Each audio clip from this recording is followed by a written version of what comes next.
अग्निपथ। मेरा मानना है अग्निपथ को सबसे बड़ा जो मुद्दा है वो बेरोजगार का है कि बेरोजगारी 4 साल बाद वो क्या करेगा। इतना बड़ा तो हूं नहीं मैं, क्योंकि मेरे से बड़े बहुत सीनियर हैं, टीचर्स भी हैं, बुद्धिजीवी इंटेलेक्चुअल लोग भी हैं, ऑफिसर्स भी हैं, बट सबसे बड़ा जो मुद्दा है, ठीक है, बेरोजगारी का है। तो इस अग्निपथ में जितने भी पहले तो ये स्कीम सबके लिए लागू कर दे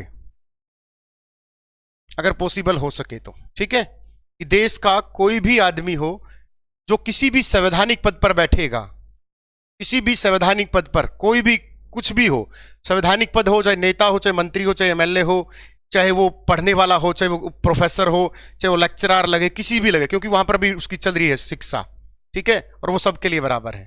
कोई भी आदमी अगर संवैधानिक पद पर बैठ रहा है तो उसके लिए, सबके लिए अनिवार्य कर दे, ठीक है। दूसरी बात, अगर बेरोजगारी सबसे बड़ा आलम है तो क्या करना चाहिए, किसी भी, जैसे हरियाणा से कोई भी बच्चा स्टेट में गया, अग्निपथ कोई वो नहीं है, अगर कोई हरियाणा से सिलेक्ट होता है तो उसको हरियाणा पुलिस में या हरियाणा में जो भी वैकेंसी आए उसके लिए 2 से 5% या कुछ भी कोटा निर्धारित कर दे कि अग्निपथ वाले जितने भी बच्चे आएंगे उनके लिए कोटा है एजुकेशन सिस्टम में। तो अग्निपथ बुरी है ही नहीं, बताओ। एक तो तुम बोल रहे कि हम देशभक्त हैं, जब देशभक्ति की बात आती है तो फिर चिल्लाते हो।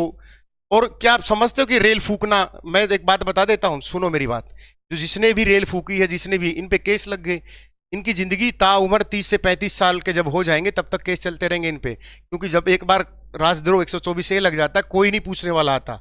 राजनीतिक पार्टी एक बार उकसा देती, युवा खून होता है, पता नहीं चलता किसी भी सिस्टम में कि युवा है, और जब युवा को नहीं पता चलता कि तेरे साथ क्या हो रहा है, जब उसको कोर्ट केस चलेगा तो उसको ये भी नहीं समझ में आएगा कि तेरे साथ कौन है खड़ा है, फिर वो कुछ भी ना इधर का रहा ना इधर का रहा।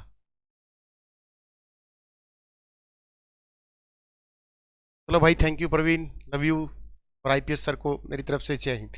तो कम से कम हमें इन चीजों पे देखना चाहिए। पहली बात तो कभी भी किसी भी दृष्टिकोण से, मैं पहले भी बता देता हूं हमारे यहां दिक्कत क्या है। हमारे यहां दिक्कत है बी और सी की, बस। बी सी का मतलब यहां बीजेपी और कांग्रेस नहीं है, बी और सी का मतलब है 2-3 पार्टी, जो भी 5-6 पार्टी। हम अपने विचारधारा से नहीं चलते, हम अपनी पार्टी की विचारधारा से चलते हैं। क्या पार्टी कभी भी गलत नहीं हो सकती? क्या आपकी पार्टी, जिस भी पार्टी से आपके सिद्धांत जुड़े हुए हैं, क्या वो कभी भी गलत नहीं हो सकती? नहीं, बस उसके अपोज करना किसी भी चीज को, ये गलत है। आप अगर कांग्रेस की विचारधारा से जुड़े हैं तो इसका मतलब ये नहीं कि वीर सावरकर महान नहीं था और उसको, उसकी महानता के लिए आपके प्रमाण पत्र की जरूरत नहीं है।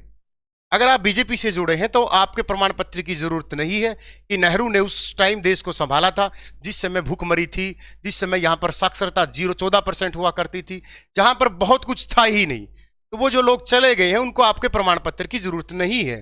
पार्टी की विचारधारा अलग है और अपनी विचारधारा भी खुद विकसित कीजिए और आगे बढ़िए लाइफ में कुछ अच्छे प्रिंसिपल के साथ, ठीक है ना। बस किसी की भी सुन लेते हैं, हाँ इसने बोला, उसी की टैली कर, ये व्हाट्सएप यूनिवर्सिटी, फेसबुक यूनिवर्सिटी छोड़ के अपने खुद के भी प्रिंसिपल बना लो,